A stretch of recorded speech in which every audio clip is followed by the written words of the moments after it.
പാലക്കാട് മുൻ എം.എൽ.എ. ഷാഫി പറമ്പിലിന്റെ 2023-24 ആസ്തി വികസന ഫണ്ട് ഉപയോഗിച്ച് നിർമ്മിച്ച പാലക്കാട് മോയൻ LP സ്കൂളിലെ കുട്ടികളുടെ പാർക്ക് ഉദ്ഘാടനം ചെയ്തു. 6.5 ലക്ഷത്തോളം രൂപ ചെലവഴിച്ചാണ് പാർക്ക് നിർമ്മിച്ചത്.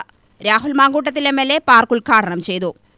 ഈ സ്കൂളുമായി ബന്ധപ്പെട്ട് ഞാൻ MLA ആയതിനു ശേഷം എന്നോട് ആവശ്യപ്പെട്ടത് സ്കൂളിന്റെ ബസിന്റെ ആവശ്യമായിരുന്നു.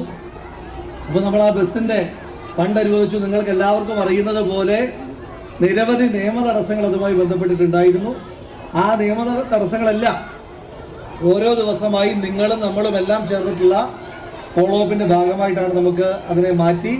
എന്തായാലും ജൂൺ 1 പുതിയ അധ്യയന വർഷം ആരംഭിക്കുമ്പോൾ നമ്മുടെ കുട്ടികൾ പോവുക പുതിയ സ്കൂൾ ബസ്സിലായിരിക്കുമെന്നുള്ള ഒരു ഉറപ്പ് നമുക്ക് ഇതുവരെയുള്ള നമ്മുടെ പ്രവർത്തനങ്ങളിൽ നിന്ന് ലഭിച്ചിട്ടുണ്ട്.